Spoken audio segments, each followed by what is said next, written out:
c'est l'une des grandes maisons beaunoises, c'est-à-dire une maison qui s'est installée dans cette capitale du vin de Bourgogne il y a longtemps, qui est toujours familiale, c'est toujours la famille Drouhin et c'est même, ils sont plusieurs enfants, et qui font les vins, qui les pensent, qui les commercialisent et qui possèdent quand même des crus assez extraordinaires. Comme la plupart des maisons de Beaune.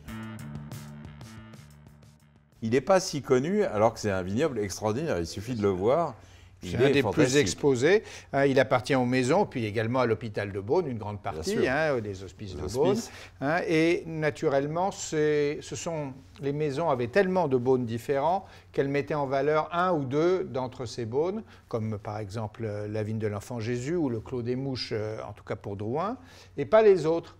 Et donc, effectivement, il y a un petit manque de notoriété. C'est le terroir emblématique de la maison parce qu'ils ont à peu près les 2/3 de l'appellation. C'est les Beaunes premiers crus côté Pommard et qui ont cette particularité de pouvoir faire des grands blancs et des grands rouges selon les étages et selon les types de sols. Beaune, c'est vraiment un amphithéâtre. Donc ça part de côté Savigny. C'est extrêmement bien exposé. Le vignoble est au-dessus de la ville. Il est magnifiquement exposé. C'est pour ça qu'il y a à peu près 70 ou 75% en premier cru.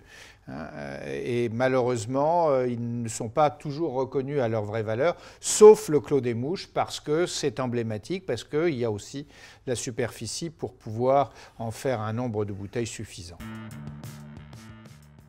Le blanc, évidemment, c'est le vin le plus célèbre des deux Clos des Mouches, pour des bonnes raisons. C'est un terroir différent du rouge. Oui, il y a des sols les parties un peu plus marneuses sont plantées en blanc. Mais Beaune produisait pratiquement que des rouges. C'est Joseph Drouhin qui, sur des sols qui étaient particulièrement adaptés, a le premier développé la production de blancs de haute qualité et par sa perfection de vinification et d'élevage, on a fait un classique de tous les grands restaurants, de toutes les grandes cartes de vin. Alors quand même, dès le nez, on a le nez des grands Bourgognes super chic. Ça, c'est super chic, élégant. Il y a à la fois ce calcaire, il y a des fumé, ce côté haute couture, citronné. Il y a des agrumes, il y a un peu de caramel au lait aussi. Légèrement caramélisé, c'est une merveille. Non, honnêtement, c'est une merveille. Et dans un millésime qui était très chaud, et où ils ont su trouver un équilibre en fraîcheur et en acidité sublime. C'est 2018. Sublime. C'est un très grand vin. Et puis alors, c'est d'un style c'est vraiment de la haute couture. Voilà. On ne voit pas les... Alors les amateurs de vin rustique, etc., c'est pas pour eux. Ça, c'est pour les gens raffinés et pour les plats raffinés, bien sûr. Oui, il y a un certain gras. Ça n'a pas peur d'être assez riche, opulent, mais avec une fraîcheur. La viticulture est faite par la famille et elle est biodynamique. Bon, comme tu dis, honnêtement, on se régale. On se régale, oui.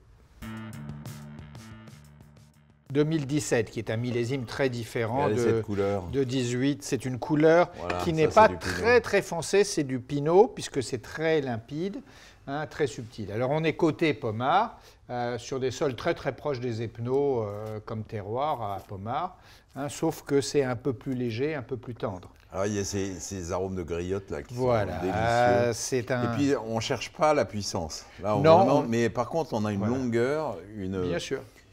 Une élégance de tanin aussi, un soyeux, c'est assez formidable. C'est le style Drouhin en plus, c'est vraiment... C'est un style très élégant, très tendre, très facile à boire, mais qui vieillit très bien, même si c'est très bon tout jeune, ça vieillit très bien. Et il y a une certaine forme aérienne. Alors les mouches, oui, mais ça veut dire abeilles dans le patois local, mais ça vole les abeilles et ces vins sont assez aériens, comme les abeilles qui figurent sur l'étiquette et qui ont rendu l'étiquette très célèbre. Tu sais que tu es un poète, toi.